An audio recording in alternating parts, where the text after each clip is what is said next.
अस्सलाम वालेकुम। सबसे पहले तो आप सबको रमज़ान बहुत बहुत मुबारक हो जी। जैसे कि माशाल्लाह से हर जगह यहाँ पर रमज़ान शुरू हो चुका है।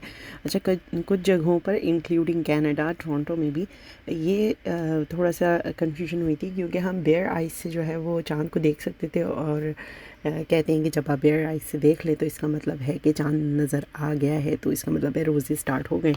लेकिन हुआ ये कि जो मसाजिद से ऐलान होता है, सॉरी, ये यहाँ पे जो कम्युनिटी है, मुस्लिम कम्युनिटी है, उनके तरफ से जो ऐलान होता है वो हुआ ऐलान के ट्यूसडे से है। सो हम वैसे तो ज़ाहिर सी बात है शाबान के आखिरी हफ्ते से मेरी कोशिश ये होती है कि रजब, शाबान, रमज़ान तीनों महीनों की रोज़े रखूँ as much as possible. Ramzan के तो वो वाजिब हैं, लेकिन रजब और शाबान के तो मेरी कोशिश ये होती है कि कनेक्ट करें, फ़जीलत होती है उसकी ज़्यादा। तो बहरहाल मैंने तो रखा हुआ था, लेकिन जब ये मतलब ये चीज़ पता चली तो मुझे ज़हन में ख़्याल है, मैंने कहा यार ये लोग क्यों करते हैं। हर साल होता है कि कभी ईद का यूँ हो जाता है, कभी किसी चीज़ का हो जाता है, कभी किसी चीज़ का हो जाता है।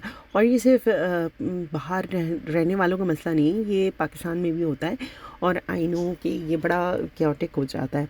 आई हैव नो आइडिया कि पहले के ज़माने में इतनी कंट्रोवर्सीज़ क्यों नहीं होती थी, अब के ज़माने में क्यों होती हैं। और इतनी टेक्नोलॉजी एडवांस्ड है कि आप वेदर आवर बाय आवर बता सकते हैं, सब कुछ कर सकते हैं, लेकिन स्टिल आपको ये नहीं पता है कि मून साइटिंग कब है। हाँ, लास्ट मिनट की होती है, लेकिन 99.9% जो है वो अगर आप मतलब जो अब एडवांस टेक्नोलॉजी यूज़ करते हैं उससे आप करेक्ट अंदाज़ा लगा सकते हैं। एनीवेज, इस डिबेट में नहीं पड़ते, ये उल्मा के लिए रहने देते हैं हम डिबेट। लेकिन ना फ्रस्ट्रेशन हो जाती है, क्योंकि हम सब मुसलमान हैं, साथ में हम सेलिब्रेट करना चाहते हैं सारी चीज़ें। और लेकिन ये जो लास्ट मिनट्स की चेंजिंग्स होती हैं ना, मुझे समझ में नहीं आता। बहरहाल, अच्छा, तो आप देख रहे हैं मैंने कोई टिपिकल स्टार्टिंग नहीं ली, और कि रमज़ान की जो प्रिपरेशन होती है ये सब होता है, सबकी डिफरेंट प्रिपरेशंस होती हैं। हाँ, इस दफ़ा मैंने थोड़ी सी डिफरेंट की हैं, वो मैं आपके साथ इंशाल्लाह ज़रूर शेयर करूँगी। और 2 दिन मेरे इतने ज़्यादा कुछ ऊपर नीचे गए ना कि मैं आपको बता नहीं सकती। इसके अलावा भी मैं आपके साथ इंशाल्लाह और चीज़ें शेयर करूँगी। बहुत मतलब बहुत 2-3 हफ्ते हो गए, बहुत ज़्यादा क्रेज़ी हो गया, चीज़ें बहुत क्रेज़ी हुई हुई हैं। So coming back to this vlog, और आप जो देख रहे हैं वो ये है कि मैं कारपेट क्लीनिंग बना रही थी, स्टेन रिमूवर। अच्छा, मैंने अब ये प्रॉमिस किया अपने आप से कि इसके बजाय कि मैं ये स्टेन रिमूवर रेमेडीज़ घर पे बनाऊँ, मैं प्रॉपर एक लेकर आऊँगी। और क्योंकि बच्चे जो है ना, हम लोग सब खाते वगैरह ज़मीन पे ही दस्तरखान पे खाते हैं, टेबल है लेकिन कोई बॉदर ही नहीं करता, सबको जाके बैठना होता है ज़मीन पे, ट्रे लेकर सब बैठ जाते हैं या दस्तरखान लग जाता है, डिपेंडिंग कि कब किस क्या खाने की टाइमिंग्स है। तो सब लोग मतलब रिलैक्स नहीं होते। तो इस दफ़ा मैं अपने हस्बैंड से ये कही थी कि हमें डाइनिंग टेबल का कोई सेटअप करना पड़ेगा, बिकॉज़ हम carpets, I want to remove carpet. बच्चे जब छोटे थे ना, तो कारपेट जो है वो एक सेफ़र साइड लगती थी, क्योंकि बच्चे चल रहे होते थे, क्रॉल कर रहे होते थे, एंड दिस एंड दैट, तो एक सेफ़र साइड होती है। और छोटे घरों में ना, जब आपके घर में ज़्यादा मेहमान आते हैं और आपके घर में आना जाना ज़्यादा होता है, तो आपकी कोशिश ये होती है कि सिटिंग एरिया थोड़ा सा प्रॉपर हो। तो उसकी वजह से हमने कारपेटिंग पूरी की हुई थी, लेकिन अब मैं इसको मिनिमाइज़ करना चाहती हूँ, कराना नहीं, करना चाहती हूँ। तो उसके लिए कुछ ना कुछ करना पड़ेगा। तो ये चीज़, ये रेमेडी बनाई है, थोड़ी बहुत सक्सेसफुल ज़रूर थी, लेकिन मैं ये नहीं कहूँगी कि बहुत ज़्यादा कोई क्रेज़ी थी। और इससे फ़र्क पड़ा, लेकिन आई थिंक या तो स्टेन्स मेरे बहुत ज़्यादा कारपेट के बहुत ज़्यादा ही कोई वाहियात किस्म के थे, कि वो उतरने का नाम ही नहीं ले रहे थे।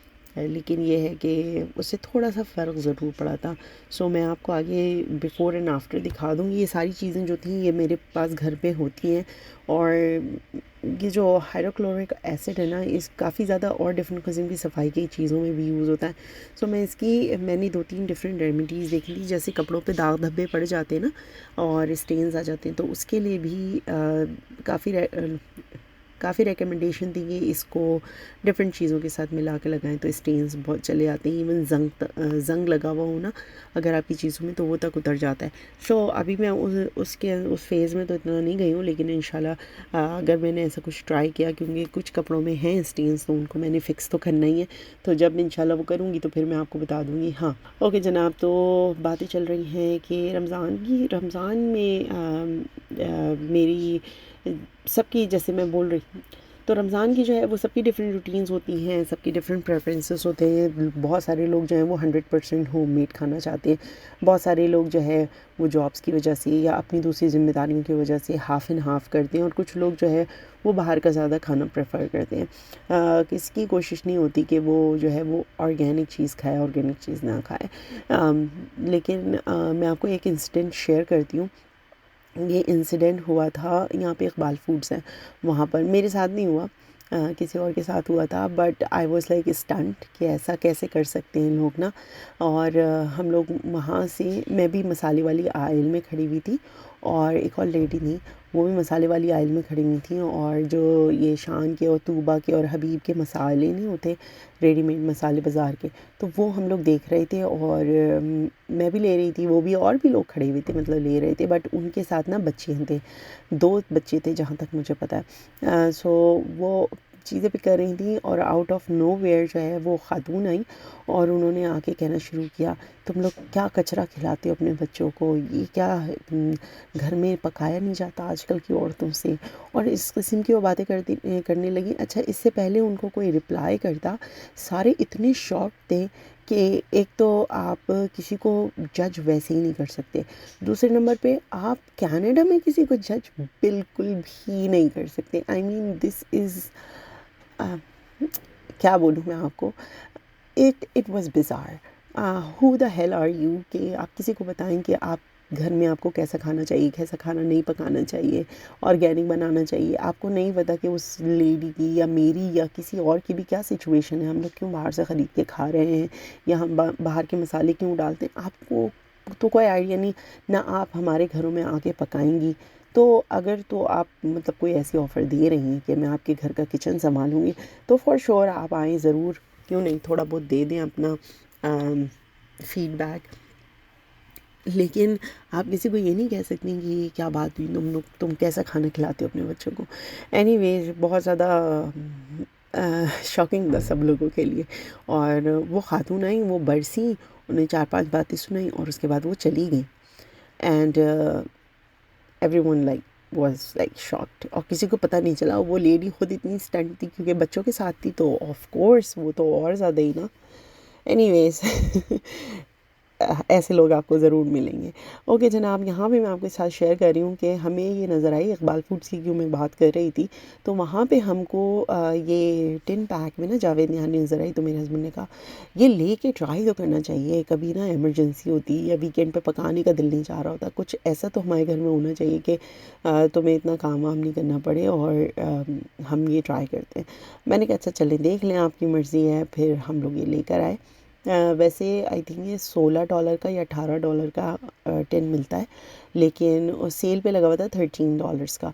तो मैंने कहा चलें देखते हैं। अच्छी खासी क्वांटिटी निकली इसके अंदर, और मतलब हमारी फैमिली के लिए बिल्कुल इनफ क्वांटिटी है। उसके बाद इसके अंदर मैंने भगार वगैरह मतलब ख़ुद से ही लगाया, क्योंकि ज़ाहिर सी बात है टिन का अपना अलग टेस्ट होता है, वो पैकिंग वगैरह का, लेकिन आप जब बनाते हैं तो उसका डिफरेंट एक एलिमेंट आ जाता है। तो उसको थोड़ा भगार वगार के अदरक और हरी मिर्ची वगैरह डाल कर और उसको खूब अच्छा सा कर दिया मैंने, और खाने अच्छा टेस्ट था, नाइस टेस्ट था। अच्छा, मुझे personally I am not very big fan of Javed Nihari या इस तरह की कोई चीज़ ना। मैं पाकिस्तान जाती हूँ तो भी मैं जो है वो ये वाले देसी खाने नहीं ट्राई करती। मेरी कोशिश होती है हम कुछ डिफरेंट ट्राई करें। एनीवेज, वापस आते हैं। ओके जनाब, वापस आ रहे हैं अपने घर की खाने की तरफ। तो माश की दाल बनाई हुई थी और मैंने पता नहीं कौन सा सालन बनाया हुआ था, भुना हुआ टाइप का कोई सालन बनाया हुआ था।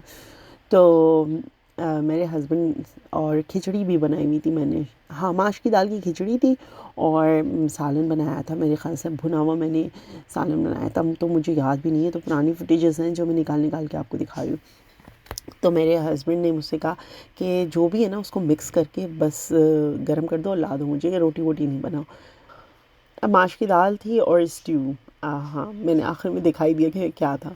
तो स्ट्यू बनाया था और माश की दाल थी, तो उसको मिक्स करा मैंने अच्छा सा, और उसके अंदर हल्का सा पानी वगैरह डाल के उसको अच्छी तरह से मतलब सारे मसालों वगैरह को मिक्स कर लिया और फिर वो मैंने अपने हस्बैंड को दे दिया और वो बहुत मज़े का था। और बच्चियों के लिए मैंने बना दिए kebab roll, kebab paratha, not the paratha, tortillas थे मेरे पास, तो मैंने उन्हीं को सेक के बना दिया और उनको बिल्कुल सिंपल चाहिए था, उसमें कुछ भी नहीं चाहिए था, not ketchup, nothing, no salad. तो मैंने कहा अच्छा ट्राई कर लो और अगर चाहिए भी है उसके साथ कुछ खाने के लिए तो फिर मैं आप लोगों के लिए ये करती हूँ कि मैं साइड में सॉस बना के रख देती हूँ, तो if you want to eat with that so आप उसके साथ खा लेना जी। तो बस यही वीडियो थी आज की। बस खाने खाने पे शायद ज़्यादा फोकस रहा, पता नहीं रमज़ान आता है तो आप ना हम लोग खाने को आई डोंट नो खाना ज़्यादा हो जाता है। इसके अलावा हम डिफरेंट रेस्टोरेंट्स में गए थे तो वहाँ की मैं इंशाल्लाह एक साथ कंपाइल करने की कोशिश करूँगी या 2-3 रेस्टोरेंट्स की एक साथ करने की कोशिश करूँगी कि कहाँ की प्राइसेस रीज़नेबल हैं, कहाँ पे खाना अच्छा मिल जाता है। It's like on the go kind of thing थी। ऐसा नहीं है कि हम लोग मतलब हर हर दूसरे हफ्ते, हर दूसरे तीसरे दिन बाहर खाने जा रहे होते हैं। तो होता ये है कि जब भी हम लोग ऑन द रोड होते हैं या कुछ इस टाइप का होता है या प्लान से भी जाते हैं, कभी महीने में 1 दफ़ा 2 दफ़ा जो है वो हम हमें कोई चीज़ मतलब अच्छी लग रही होती है तो हम कहते हैं चलो लेट्स ट्राई दैट और फिर खा लेते हैं। और मैं छोटे मोटे क्लिप्स बना लेती हूँ। अब तो मैं रेस्टोरेंट्स में इतनी ज़्यादा क्लिप बनाती ही नहीं। उसका रीज़न ये है कि मैं खाने को ज़्यादा इंजॉय करती हूँ, फैमिली टाइम को ज़्यादा इंजॉय करती हूँ, अपने बच्चों को उनकी बातें सुनते हैं हम लोग, अपनी बातें करते हैं, तो वो मेरा ज़्यादा इंजॉयबल टाइम होता है। और आज की वीडियो बस मैं इसी चीज़ पे ख़त्म कर रही हूँ और यहाँ पर अपनी वीडियो को अख्ताम पज़ीर करती हूँ। इंशाल्लाह मैं आप लोगों से फिर मिलूँगी और नए व्लॉग में और इंशाल्लाह नेक्स्ट वाली होगी मैं कितना ख्याटिक होता है जब आप रमज़ान की प्रिपरेशन कर रहे होते ना, कितना काम होता है आपको, तो वो आपके साथ ज़रूर शेयर करूँगी और इंशाल्लाह फिर मिलेंगे। जब तक के लिए फ़ी अमान अल्लाह।